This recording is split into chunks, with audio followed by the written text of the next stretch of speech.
열왕기상 오늘 말씀은 열왕기상 19장 1절부터 8절까지 말씀을 통해 엘리야의 탈진과 회복이라는 제목으로 말씀을 나누겠습니다. 자, 오늘 4절 말씀에 보면 엘리야 선지자가 로뎀나무 밑에 앉아서 그의 삶을 포기한 상태에서 죽었으면 좋겠다 하는 식으로 간구를 하는 내용이 나옵니다. 여호와여 넉넉하오니 지금 내 생명을 거두시옵소서. 이런 기도를 하고 있습니다. 이 모습을 가리켜 우리는 탈진이라고 얘기를 합니다. 번아웃이라는 뜻이죠. 탈진은 영적으로 육적으로 모든 기력이 다 소진된, 에너지가 다 소진된 상태를 의미합니다. 뭔가를 해야 되겠는데 만사가 다 귀찮은 상태입니다. 아무것도 할 수가 없어요. 이 탈진이 되면 사람이 그냥 무기력한 상태에 빠집니다. 만사를 다 포기하고 싶어요. 아무런 소망도 보이지 않는 절망의 상태에 빠지는 것을 탈진이라고 합니다. 이렇게 되면 결국에 사람은 죽고 싶은 충동까지 들게 되는 것입니다. 여러분, 오늘 우리가 정말로 놀라운 것은 보통 사람은 그런 탈진을 겪고 절망도 하고 낙심도 자주 할 수 있지만 기도의 사람, 능력의 사람, 가장 위대한 선지자 중에 한 사람인 엘리야와 같은 선지자가 이런 탈진 상태에 빠졌다는 것입니다. 여러분, 엘리야가 누굽니까? 바알 선지자와 아세라 선지자 850명과 더불어서 갈멜산에서 기도하고 영적으로 싸우고 승리를 거둔 위대한 선지자입니다. 3년 반 동안 비가 오지 않을 때 엘리야는 간절한 마음으로 비 오기를 기도했습니다. 하나님께서 엘리야의 기도를 응답하여 비가 내리게 됐습니다. 여러분, 그런데 어떻게 이런 위대한 하나님의 종, 하나님의 선지자가 이런 무기력한 상태에 빠질 수 있었느냐 하는 그러한 상당한 의문을 갖게 되는 것입니다. 야고보 5장 17절에 보면 엘리야는 우리와 똑같은 성경을 가진 사람이라고 말하고 있습니다. 아무리 영적으로 훌륭한 지도자라고 해도 얼마든지 영적으로 탈진할 수 있다는 이야기입니다. 하물며 우리같이 연약하고 부족한 인간이 살다가 얼마든지 탈진할 수 있다는 얘기입니다. 제가 목사님들을 자주 만나뵈면 목회를 그만두고 싶다, 도저히 더 이상 버틸 힘이 없다고 많은 목사님들이 그런 말을 합니다. 정말로 안타까운 일이 아닐 수가 없습니다. 뿐만 아니라 교인들도 그렇습니다. 목사님, 교회를 그만두고 싶습니다. 너무 많은 상처를 받았습니다. 이렇게 교회 생활을 계속해 나갈 힘이 없습니다라고 하는 고백을 하는 것을 자주 듣습니다. 여러분, 오늘 이것은 바로 영적인 탈진입니다. 혹시 여러분들 가운데 영적인 탈진 상태에 빠져 있는 분은 없으십니까? 분명한 것은 탈진이라고 하는 것은 죄는 아닙니다. 그러나 문제는 이 탈진 상태가 계속 되어지고 이 탈진 상태에 계속 머물러 있으면 사람이 결국에 우울증에 빠지고 더 나아가서 삶을 포기하고 무기력한 상태에 빠져서 나중에는 결국에 삶 포기할 수 있는 지경까지 도달하는 것이 이게 탈진입니다. 여러분, 그렇기 때문에 우리는 살다가 이러한 경우를 만나지 않은 분이 없겠지만은 우리는 결국에 이런 문제를 만났을 때 빨리 벗어나야 됩니다. 죽고 싶은 심정이 들 때도 가끔 살다 보면 들겠지만은 그러나 죽고 싶다고 해서 죽어버리면 안 됩니다. 포기하고 싶다고 해서 삶을 다 포기하고 사업을 포기하고 일을 포기하고 삶 자체를 포기해버리면 안 됩니다. 도망치고 싶다고 해서 도망가면 안 돼요. 여러분, 기도의 대장이었던 엘리야도 죽고 싶다고 할 정도로 탈진을 경험했습니다. 마태복음 26장 37절에 보면 예수님께서도 십자가의 죽음을 앞두고 심히 고민하여 슬퍼하고 내가 죽게 되었다라고 말씀을 했습니다. 그러면서 제자들과 함께 한적한 곳에 가서 기도하시는 내용이 성경에 나와 있습니다. 저도 지금까지 목회를 하면서 인생을 살면서 죽고 싶다라고 하는 절망에 빠진 경우가 한두 번이 아닙니다. 여러분, 우리가 살면서 이런 탈진이 왔을 때 이 탈진의 삶을 참으로 영적인 그러한 낭만 가운데 힘든 그러한 공허한 가운데 빠져 있을 때 이것을 해결할 방법이 무엇일까요? 오늘 우리는 그것을 찾아야 되는 것입니다. 첫째로 엘리야가 탈진된 원인이 무엇이냐? 그것은 명확한 성경에 나와 있는 이야기지만 하나님을 바라보지 아니하고 환경을 바라보았기 때문입니다. 열왕기상 19장 3절에 보면 엘리야가 이렇게 얘기합니다.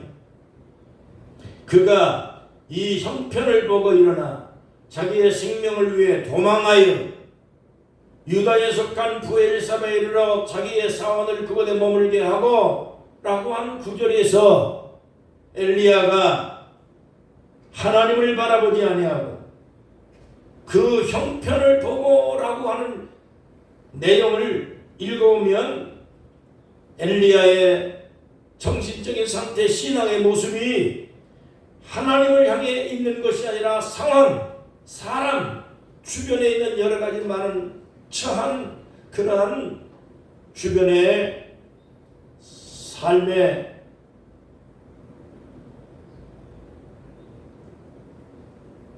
여러분 관심이 쏠렸다 그 얘기입니다. 여러분, 우리 신앙인들은 주님만 보고 살아야 됩니다. 그게 신앙입니다. 믿음은 주님을 바라보는 겁니다. 그런데 살다 보면 사람이 형편을 자꾸 따지고 계산하고 형편을 살펴보고 하는 경우가 종종 있는 것입니다. 엘리야는 지금까지 하나님과 함께 있다는 생각을 까먹은 것입니다.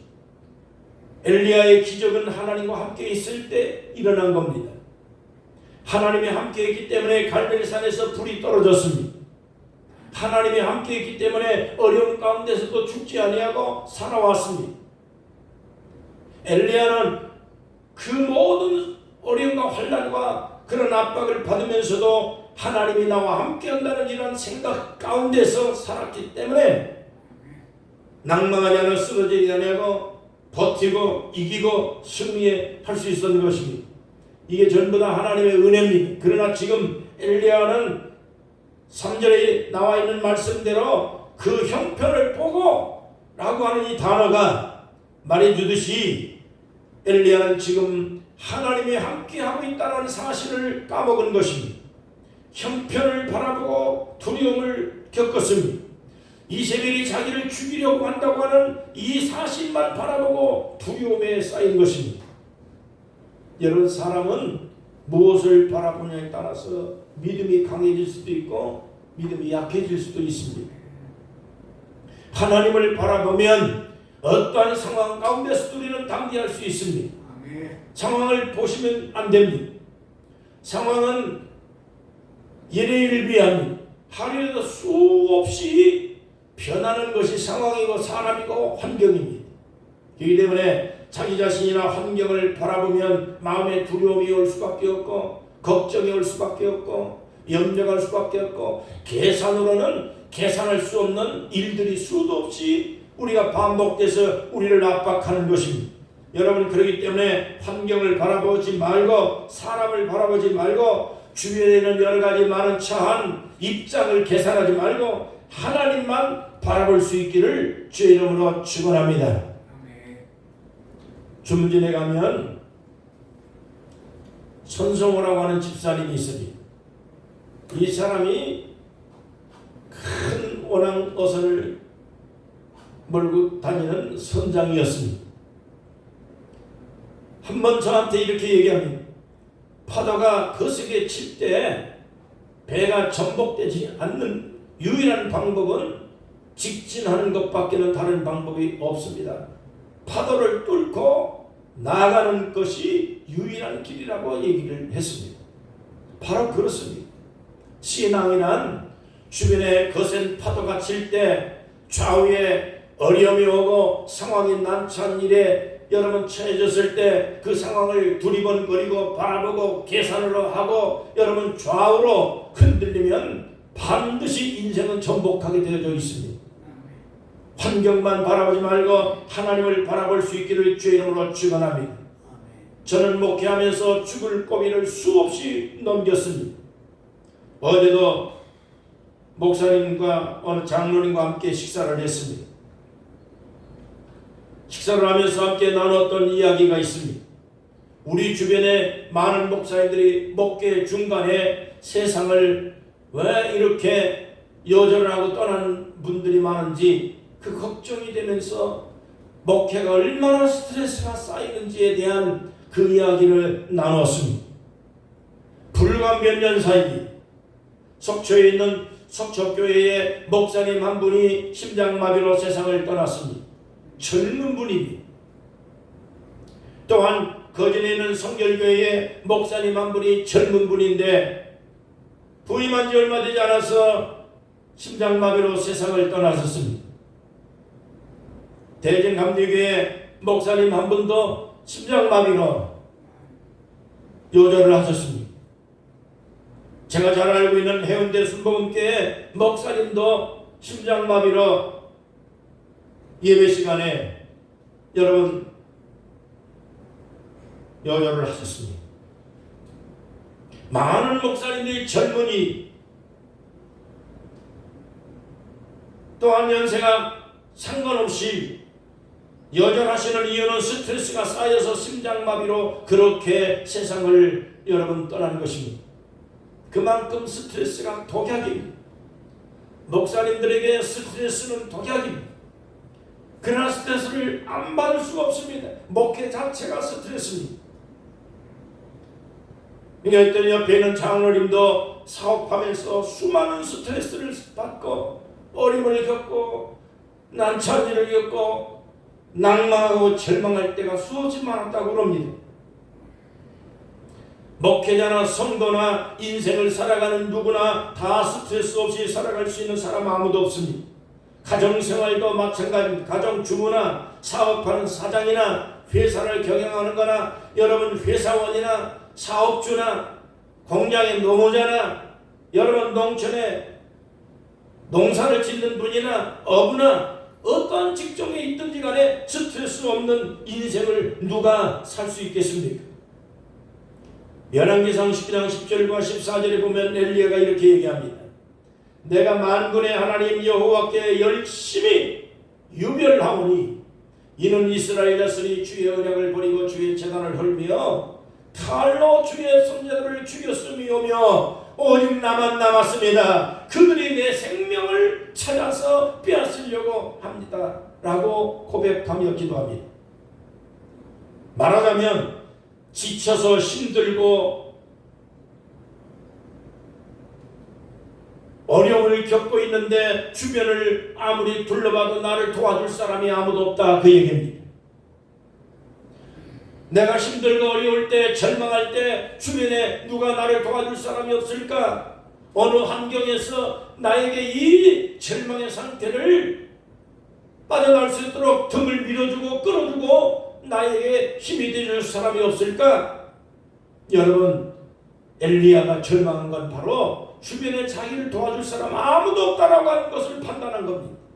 그걸 생각해보니 진짜로 주변을 보니 아무도 없었던 겁니다. 나만 홀로 남았습니다. 엘리야가 고백한 것처럼 주님 나만 홀로 남았습니다. 엘리야를 힘들게 만드는 것은 자기 혼자 남았다라고 하는 절망에 빠진 겁니다. 엘리야는 혼자 남았다는 이러한 절망의 생각에 빠진 것입니다. 그런데 하나님께서 엘리야에게 분명히 이렇게 말합니다. 바알에게 무릎 꿇지 아니하는 7,000명이 남아있다. 여러분 주변에 둘러보십시오. 아무 도와줄 사람이 없는 것 같아도 그래도 내 곁에 누군가가 준비되어 있는 사람이 있을 수 있다는 그러한 희망을 가지십시오. 이게 신앙입니다.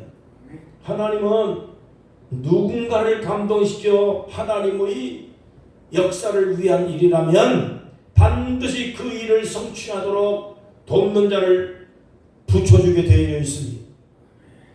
하나님은 하나님의 일을 위해서 길이 없는 것을 길을 뚫어서 만들어서 길을 내시는 하나님이십니다. 사람을 감동시켜 그 일을 성취하게 하시는 하나님이심을 믿으시라고 말씀을 하고 있는 것입니다. 지난주에 우리 집사람에게 주민센터에서 문자가 왔답니다. 그래서 저한테 보여주는 거 보니까 이 무더위에 괜찮습니까? 혼자 있습니까? 힘든 일은 없습니까? 아주 안부 묻는 문자였습니다. 내가 그 문자를 바라보고 세상에 지금 대한민국 정부가 주민센터가 자식보다 낫구나 하는 생각이 들었습니다. 자식들은요 문자를 보내지 않습니다. 무더위에 어머니 잘 계십니까? 이 더위에 걱정거리는 없습니까? 이 문자 한 통 받아본 적이 없어요. 근데 주민센터에서 어제 문자가 왔대요. 참 우리나라 좋은 나라다. 네. 돈 없다고 돈 주고 엊그저께는 노인 버스 무료 그 카드를 만들라고 해서 주민센터에 가서 그 카드를 만들었습니다. 돈 없으면 노인들 돈 주지, 용돈 주지, 버스 무료로 태워주지, 전철 공짜로 다 태워주지. 예. 이렇게 좋은 나라, 못 사는 나라라고 욕할 이유가 하나도 없어요. 여러분 나 혼자 있는 거 아니에요. 둘러보면 나 혼자 있는 것 같은데 주변에 생각해보면 내 편이 되어줄 사람 얼마든지 있습니다. 나하고 많이 통하는 사람 얼마든지 있습니다. 나의 삶에 힘이 되어줄 사람 얼마든지 있습니다. 엘리야가 나 혼자 있습니다라고 하는 절망에 빠졌을 때 하나님의 말씀은 바로 이겁니다. 너 혼자 있는 게 아니야. 7,000명이 준비되어 있다라고 얘기했습니다. 여러분 오늘 우리가 힘들 때 즐겨 부르는 찬송 바로 그겁니다. 나의 등 뒤에서 나를 도우시는 주님이 나의 인생길에서 지치고 권하여 매일처럼 주저앉고 싶을 때 나를 밀어주시는 분이 있다는 겁니다. 그렇기 때문에 일어나서 걸어라. 내가 새 힘을 줄 것이다. 일어나 걸어라. 내가 너를 도우리라. 오늘 이 찬송가를 우리는 많이 부릅니다. 여러분 지치고 고난에 넘어질 때 탈진하여 주저앉고 싶을 때 하나님이 찾아오셔서 나의 손 내밀어 주십니다. 내 등을 밀어주신다는 걸 믿으세요. 우리가 아무리 죽을 고비에 처했다 해도 여러분 쥐구멍에도 해 뜰 날이 오는 겁니다. 살 길은 반드시 있는 것입니다. 세상이 다 나를 버려도 하나님은 나를 찾아와 주십니다. 타락하지 않은 7,000명이 하나님의 백성들이 아직도 내 곁에 있다는 것을 아셔야 됩니다. 이 세상에 살면서 낭망하지 않는 사람 아무도 없습니다. 청년도 소년도 건배하고 장정도 넘어지고 쓰러집니다. 그러나 여호와를 낭망하는 자는 새 힘을 얻을 것이며 독수리가 날개심이 올라가는 같이 올라갈 것이다. 다른 박질라 해도 건배하지 않고 걸어가도 피곤하지 않도록 하나님이 함께 하신다고 하는 이 약속의 말씀을 여러분 믿으시기를 바랍니다. 힘들고 지치고 주저앉고 싶을 때가 있습니까? 여러분 그때 하나님을 찾는 시간입니다. 하나님 우리 형편 다 아십니다. 우리의 사정 다 아십니다. 그래서 하나님께 기도하면 하나님은 우리에게 오셔서 위로하시고 어루만져 주시고 다시 일어날 수 있는 힘을 얻게 될 것입니다. 이것이 신앙입니다. 둘째로 하나님이 엘리야를 찾아와서 어루만져 주셨습니다. 5절에 보시면 이렇게 말씀합니다. 로뎀나무 아래에 누워 자더니 천사가 그를 어루만지며 라고 했습니다. 그 다음 7절에 보니까 다시 또 말합니다. 여호와의 천사가 또 다시 와서 어루만지며 라고 했습니다. 하나님께서 지쳐서 잠들어 있는 엘리야를 찾아오셔서 어루만져 주셨다 그 얘기입니다. 굉장히 중요한 단어입니다. 미국의 심장건강센터의 딘 오시 박사가 이런 얘기를 했습니다. 행복에 이르는 8가지 길이라는 책을 썼는데 그 가운데서 결론이 뭐냐? 우리가 행복에 이르는 길 중 하나가 바로 어루만지는 것이다 라고 했습니다. 사람이 서로 어루만지면서 마음에 담긴 사랑을 전달하는 것이 사람과 사람끼리 부딪히면서 행복을 경험하고 사랑을 경험하고 진실을 경험하고 그러는 가운데 평안이 온다는 것입니다. 아이들이 엄마 품에 안겨 있을 때 가장 행복하고 마음의 평안을 얻는 시간이랍니다. 그래서 엄마의 품 안에 안겨서 큰 아이들과 어머니가 없이 성장한 아이들의 심리적인 상태가 다르다는 겁니다. 어머님의 심장 소리를 들으면서 어머님의 포근한 그 가슴에 안겨서 마음의 안정을 찾는 아이는 정서적으로 상당한 안정을 찾고 여러분 인격이 잘 성장한다 그 얘기입니다. 마이맨이 병원에서 연구하고 통계를 임상 실험을 했습니다. 사람이 서로 안아주고 스킨십을 자주 하면 사람의 몸에서 행복한 호르몬이 증가해서 노화를 방지해 주는 효과가 있다. 행복을 만들어내는 그러한 역할을 한다라고 하는 통계를 냈습니다. 그래서 사람은 늙거나 젊으나 서로 만져주고 안아주는 것이 마음의 평안을 주고 행복감을 얻기 때문에 서로 간에 자주 안아주고 만져주는 것이 그것이 삶의 행복이다 라고 여러분 임상 실험의 결과입니다. 여러분 하나님께서 엘리야를 만져주셨습니다. 어루만져 주셨습니다. 그때 엘리야가 하나님의 사랑을 깊이 느끼게 된 겁니다. 어린아이가 어머님의 품에서 안겨서 어머니가 쓰다듬어주고 안아주고 그렇게 위안을 주는 것처럼 하나님은 절망에 빠져있는 나 혼자만 남아있습니다라고 낙심하고 있는 엘리야에게 주님이 찾아오셔서 어루만져 주셨습니다. 그리고 안심을 얻게 하셨습니다. 혼자가 아니라는 사실을 엘리야가 깨닫기 시작했습니다. 하나님의 품에서 깊은 사랑을 누렸습니다. 절망이 사라졌습니다. 기쁨이 샘솟기 시작을 했습니다. 엘리야가 소망을 다시 찾았습니다. 하나님의 어루만져 주심으로 엘리야는 영과 육이 치유를 받았습니다. 회복을 받았습니다. 오늘 이 아침에 저와 여러분에게도 하나님의 어루만짐의 은혜가 있기를 간절히 축원합니다. 하나님이 어루만져 주시고 혼자 있는 거 아니다. 하나님의 귀한 사랑을 느끼시기를 바랍니다. 사람도 사람끼리 어루만져야 됩니다. 자꾸 스킨십을 해야 됩니다. 늙거나 젊으나 만지고 안고 하는 이 과정을 통해서 사람이 진심이 서로 통하고 마음의 사랑이 교감되고 행복이 교감되고 전기가 마이너스 플러스가 접촉이 되는 순간에 불이 일어나는 것처럼 사람의 몸에 전기가 흐른다잖아요. 그 전기가 바로 스킨십을 통해서 발생돼서 사람의 생기가 돋게 만들고 삶의 활력을 얻는다고 그러는 겁니다. 그래서 독거노인들이 우울증에 빠지는 이유가 바로 그겁니다. 주민센터에서 혼자 있습니까? 라고 문자를 보낸 이유도 혼자 살고는 독거노인들이 우울증에 빠지고 절망에 빠지고 그래서 삶을 포기하는 분들이 많기 때문에 정부가 그렇게 신경을 많이 쓰고 여러분께 안부하는 겁니다.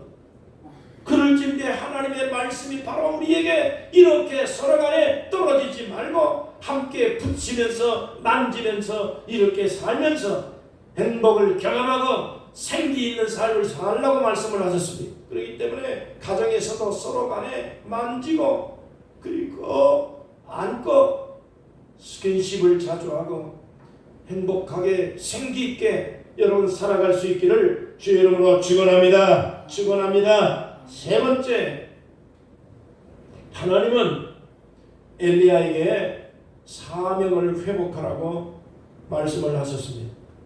5절 말씀에 보면 하나님께서 엘리야에게 떡과 고기를 주시면서 일어나 먹으라고 말씀하셨습니다.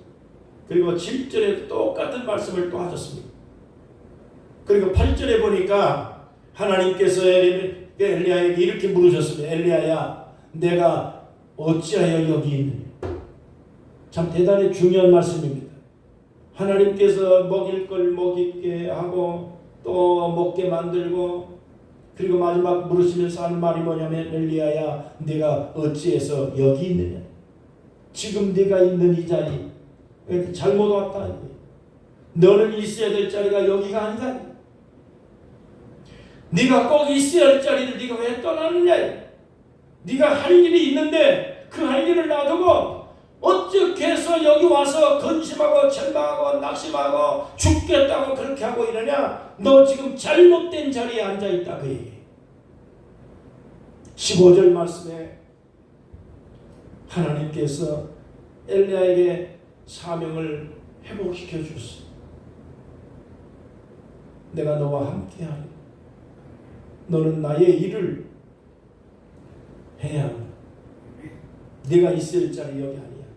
절망하고 쓰러져 있지 마라.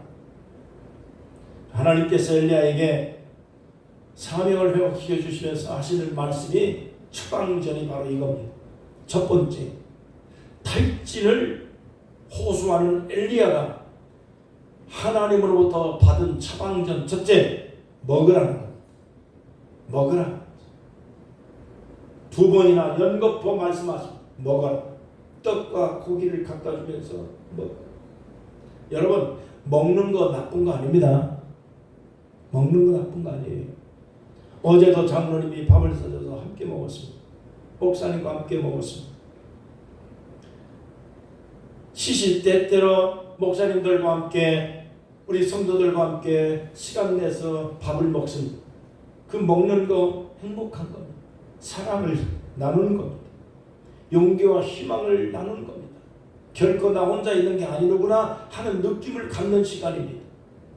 엘리야가 로뎀나무 아래 잠들었을 때 천사가 와서 말했습니다. 일어나서 먹으라. 엘리야가 떡과 물을 한 병 다 마시고 다시 잠들었는데 천사가 또다시 와서 일어나 먹으라고 말했습니다.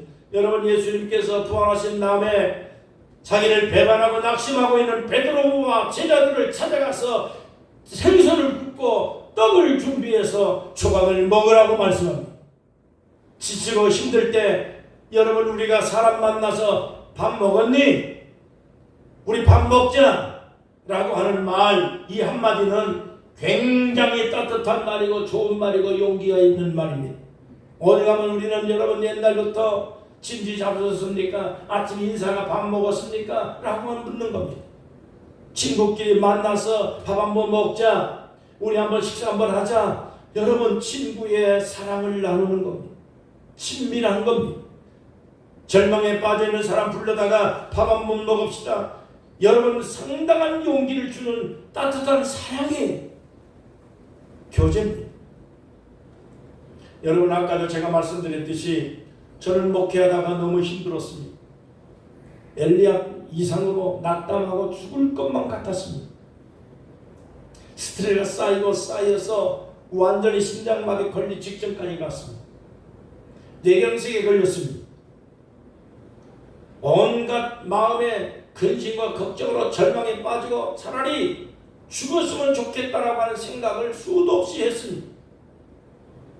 그런데 그 주변에는 목사님 한 분이 자주 저한테 전화와서 밥 먹으러 가자, 밥 먹자 자꾸 불러내서 밥을 먹고 밥을 사주고, 그래서 나 혼자 있는 거 아니야, 그렇게 위로를 해주고 용기를 해주고, 그 순간순간에 제가 놀라운 힘을 거기서 얻었습니다.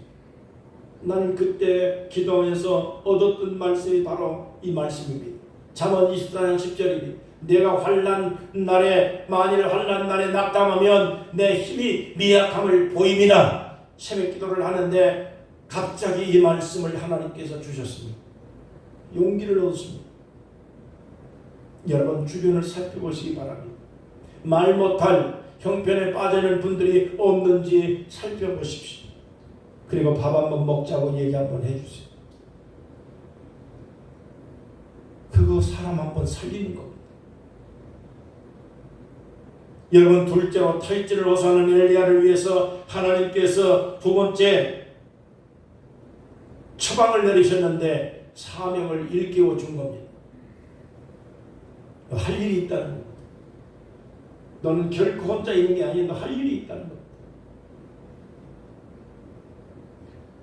유명한 선교사 썬다슨이 말했습니다. 사명자는 사명 완수하기까지는 절대로 죽는 법이 없다. 그러므로 사명자는 사명의 자리를 떠나지 말아야 된다. 시편 37편 24절 그는 넘어지나 아주 엎드러지지 아니하면 여호와께서 그의 손을 붙들어 주심이니라. 여러분 때로는 우리가 넘어질 수 있습니다. 그렇지만은 하나님이 나를 붙들고 계신다는 사실은 결코 틀림이 없는 말씀입니다. 7전8기라는 말이 있잖아요. 나의 등 뒤에서 나를 도우시는 주님이 계시다는 찬송도 있잖아요. 여러분 하나님께서 로뎀나무 밑에서 우리를 기다리고 계신다는 걸 믿으세요. 지치고 힘들 때, 외로울 때, 두려울 때 로뎀나무 밑으로 나가십시다.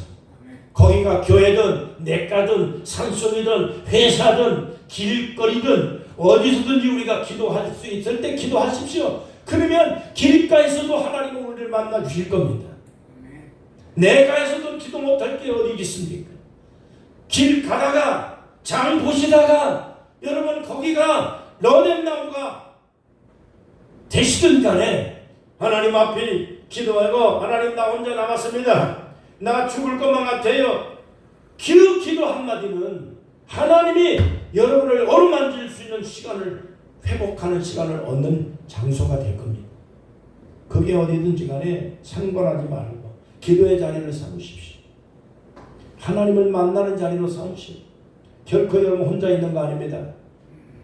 결코 우리는 혼자 있는 거 아닙니다. 주님 나 혼자 나왔습니다. 엘리야가 절망한 원인은 바로 그겁니다. 첫째로 형편을 바라봤다. 잘못된 겁니다. 오늘 우리는 예수는 바라봐야 됩니다. 형편을 바라보면 안 됩니다. 사람을 바라보면 안 됩니다. 주변을 바라보면 안 됩니다. 지금 현재만 바라보면 안 됩니다. 우리의 삶의 주변과 상황과 사람은 언제나 변합니다. 언제 변할지 모릅니다. 그렇기 때문에 영원 불변하신 주님을 바라보고 살아가시길 바랍니다. 믿음의 주요 온전케 하시는 예수만 바라보고 하나님만 푯대로 삼으셔서 나아가시길 바랍니다. 둘째로 하나님께서 함께 하신다는 믿음을 굳건히 가지십시오. 결코 나 혼자 있는 거 아닙니다. 바알에게 우상에게 무릎 꿇지 않은 7,000명을 남겨놓았다. 여러분 나 혼자 결코 있는 거 아닙니다. 하나님은 어느 자리에 나를 도울 자를 숨겨놓았는지 모릅니다. 기도하고 간구하며 믿음으로 하나님의 뜻을 따라 살아가십시오. 그러면 하나님께서 언제든지 우리와 함께 우리를 도울 준비가 다 되어 있습니다. 로마서 8장 26절입니다. 이와 같이 성령도 우리와 함께 하시고 우리의 연약함을 도우시는 우리의 마땅히 기도할 바를 알지 못하지만은 오직 성령이 말할 수 없는 탄식으로 우리를 위해 친히 간구하시느니라. 지금도 하늘 우편에서 사랑하는 주의 백성들, 주의 종들을 위해 끊임없이 용기를 가지라고 기도하고 격려하고 위로하고 응원하고 있는 하나님을 바라보십시오. 믿음을 가지고 주의 맡긴 사명을 잘 감당해서 마지막 순간까지 승리하는 여러분 되시기를 주의 이름으로 축원합니다. 기도하겠습니다. 우리 아버지 하나님 감사합니다. 오늘도 이 귀한 시간에 엘리야가 주변을 바라보고 상황을 바라보고 절망하고 낙심하였다. 하나님 아버지 혼자 있는 것처럼 절망에 빠졌지만 여호와 하나님께서 결코 혼자 있는 것이 아니라 7,000명이 준비되어 있다고 말씀하시면서 소망을 갖게 하셨습니다. 사명을 감당하라고 주님께서 재촉하십니다. 혼자 있는 것이 아니라 내가 너와 함께한다고 하는 말씀을 주셨습니다. 하나님 아버지께서 우리의 위로가 되시고 용기가 되고 힘이 되어 주신 것처럼 오늘 우리가 주변의 많은 사람들에게 용기가 되고 힘이 될 수 있는 인생을 살게 하십니다. 낙심하고 절망하고 아버지 하나님여 주저앉지 말고 주님께서 나와 함께 하신다는 이 담대한 믿음으로 사랑하는 우리 성도들 모두가 남은 인생을 승리할 수 있는 믿음의 사람 주님을 바라보고 살아가는 거룩한 하나님의 사람들이 되도록 축복하여 주시옵소서. 일으켜 세워주실 줄로 믿습니다. 절망에서 일으켜 세워주시옵소서. 낭망하는 자리에서 일어나 걷고 뛰고 하나님을 찬양하고 하나님의 일을 하고 존귀받고 승리하고 행복하게 살아가는 주의 백성들이 되게 해 주옵소서. 예수님의 이름으로 간절히 기도하옵나이다. 아멘.